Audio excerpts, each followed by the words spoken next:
Ok, on est reparti. Alors,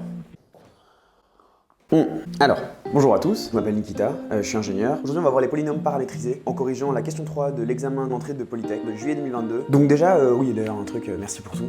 Merci pour vos soutiens, vos abonnements, vos j'aime, vos commentaires, enfin tout. J'ai tout lu, j'ai tout pris en compte. Vous avez vu, donc normalement j'ai un peu amélioré le son, j'ai pris un micro cravate. J'ai amélioré, donc normalement il y a moins de reflets. Celui au-dessus ça va être compliqué de l'enlever, mais en tout cas, voilà, là normalement vous devriez beaucoup mieux voir ce qu'il y a ici. Voilà, donc vraiment merci beaucoup, merci pour votre confiance. Pour rappel, mon ambition c'est de rendre beaucoup plus accessibles les études d'ingénieur et les maths à toutes et à tous, justement en corrigeant ces examens d'entrée de Polytech. Au travers de ces vidéos, j'essaierai de vous expliquer les concepts théoriques, comment les utiliser, une méthodologie et un peu la philosophie attendue par l'école polytechnique de Bruxelles. Donc voilà, c'est un peu ça toutes mes ambitions et j'espère au final que ces vidéos soient, ça c'est l'objectif ultime, mais qu'elles soient suffisantes pour passer l'examen d'entrée de Polytech. Voilà. L'objectif de l'examen d'entrée, c'est d'être capable de vraiment comprendre comment est-ce qu'on fait pour passer d'une étape à une autre et vraiment d'être capable de justifier en utilisant les outils théoriques nécessaires comment on fait pour passer d'une étape à une autre. Ok ? Alors je vous propose de jouer à un jeu pendant la vidéo et à un moment je vais expliquer un truc, puis je vais passer d'une étape à une autre et je vais vous demander pourquoi. Donc l'idée c'est répondez en commentaire, comme ça peut être un peu rigolo. Dans tous les cas, si vous avez des questions, n'hésitez pas à les poser, je réponds à toutes. Donc voilà, moi, mon but c'est vraiment de pouvoir vous aider, d'apporter vraiment quelque chose d'utile. Donc voilà, j'espère que ça vous aidera. N'oubliez pas de vous abonner, laissez un commentaire, que ce soit une question ou juste même une appréciation, et un like, ça fait toujours plaisir et moi ça me soutient énormément. Et si carrément le cœur vous en dit, partagez. Dernière chose avant de commencer, je vous mettrai de nouveau le drive en description, dans la première ou deuxième ligne, et pareil, je vous mettrai le lien vers les questions d'examen d'entrée qui sont vraiment sur le site officiel de Polytechnique Bruxelles. Voilà, si vous avez des idées d'amélioration, si vous avez des idées de concepts dont vous voulez que je parle, des concepts en maths ou n'importe, même en ingénierie de manière générale, vraiment n'hésitez pas, je réponds à tout quoi. Ok, bon alors, question 3, soit le polynôme p de x égale à x carré plus 2m plus 1 fois x plus m carré plus 1. Donc on veut déterminer l'ensemble des réels m, donc le m c'est un paramètre, pour lequel le polynôme a deux racines réelles R1 et R2, telles que R1 au carré plus R2 au carré égale à 29. Ok. Alors déjà la première chose, qu'est-ce qu'on cherche? On cherche m, tel qu'il existe deux solutions R1, R2, telles que P de R1 égale à 0 et P de R2 égale à 0. D'accord? Donc on est d'abord bien d'accord sur ce qu'on cherche. On veut un m tel que le polynôme possède deux racines réelles. Il y a un rappel théorique un peu plus long dans ma partie écrite. Là je vous montre juste l'essentiel. Et donc un polynôme par définition a deux racines réelles quand son delta est plus grand ou égal à 0. Et en particulier, ces racines seront réelles et distinctes si le polynôme est plus grand que 0 et il y aura deux racines réelles mais elles seront confondues, donc elles seront les mêmes si le delta vaut 0. D'accord? Donc si le delta est plus grand que 0, à ce moment-là, x égale à moins b plus ou moins racine de delta sur 2a. Okay, et alors que tandis que delta égale à 0, à ce moment-là, x vaut moins b plus ou moins, en fait racine de delta mais racine de 0, ça fait 0. Donc en fait ça fait moins b plus ou moins 0 sur 2a. Donc ça c'est moins b sur 2a.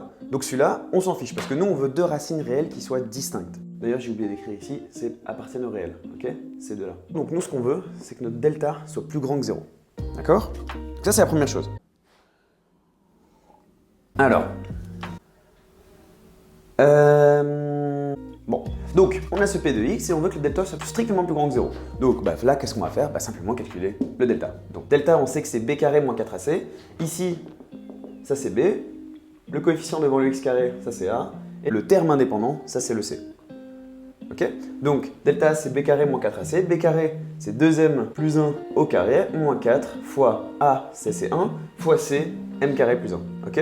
Donc on a ce delta, donc maintenant qu'est-ce qu'on fait? On développe, donc là je développe le carré, ici j'ai 4m carré, plus 2 fois 2m fois 1, donc 2 fois 2m ça fait 4m, donc plus 4m, plus 1 au carré, ça fait 1, moins 4m carré, moins 4, donc moins 4m carré, moins 4. Les 4m carrés se simplifient, le plus 1 moins 4 ça devient moins 3, donc on a 4m moins 3, et ça on a dit, ça doit être plus grand que 0 pour avoir deux racines réelles distinctes, R1, R2, appartenant à R, et distinctes, telles que P de R1 égale à P de R2 égale à 0. Ok, donc on veut que ce truc-là soit plus grand que 0, donc M doit être plus grand que 3/4. Ok, ça c'est notre condition pour qu'on ait au moins deux racines réelles distinctes. Le M plus grand que 3/4 permet de faire en sorte qu'on ait un delta qui soit plus grand que 0, qui nous permet d'avoir nos deux racines réelles distinctes. Maintenant, la chose est qu'on n'a pas encore pris en compte une certaine condition, qui est la suivante. On veut que R1 au carré plus R2 au carré égale à 29. Ça, on l'a pas encore pris en compte.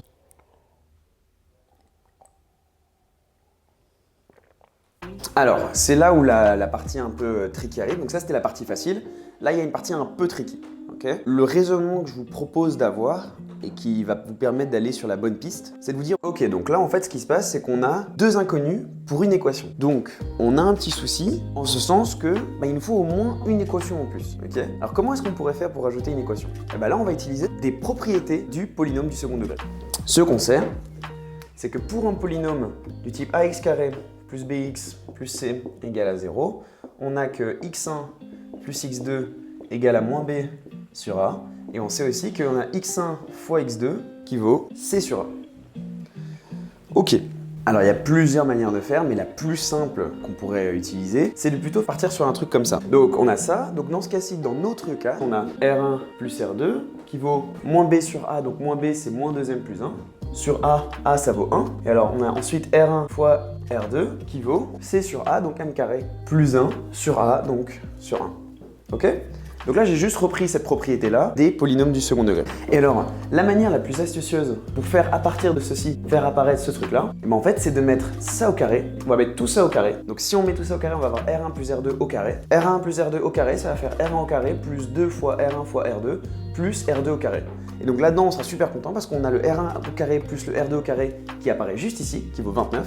Et on a le 2 fois R1 fois R2 qui vaut ceci. Et donc en fait, si on met tout ça au carré, on se retrouve avec une expression qui ne dépend plus que de m. Et c'est exactement ce qu'on veut, parce que cette expression qui ne dépend plus que de m, elle tient tout à fait en compte cette condition qu'on cherchait déjà de base. Donc on a R1 plus R2 au carré qui vaut moins 2m plus 1, donc c'est divisé par 1, mais ça on s'en fiche, et hop, je mets tout ça au carré, ok? Donc, là-dedans, j'ai R1 au carré, plus 2 fois R1 fois R2, plus R2 au carré. Là, j'ai moins 2m plus 1 fois moins 2m plus 1, les moins ça simplifie, et donc on se retrouve avec 2m plus 1 au carré, ça c'est 4m carré plus 4m plus 1, ok?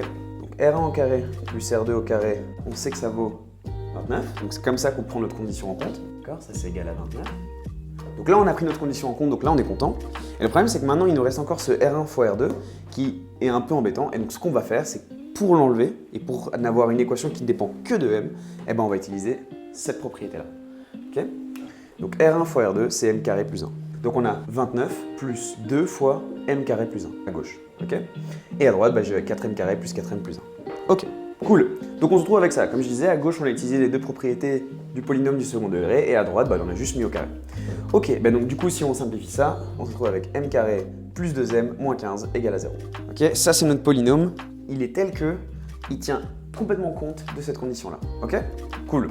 Donc, ce qui va se passer, c'est que maintenant, avec ce polynôme-là, on va le résoudre comme précédemment. Donc, selon la valeur de delta, on va trouver 2, 1 ou 0 solution. Et alors, on va devoir tenir compte de ce m qui doit être plus grand que 3/4. On va du coup rejeter toutes les solutions qui sont inférieures à 3/4 et garder l'autre ou les autres ou aucune finalement qui satisfait en tout cas cette condition. Ok, donc on fait notre delta. Delta qui vaut 4 moins 4 fois 1 fois moins 15. Donc ça fait 60, plus 4, 64.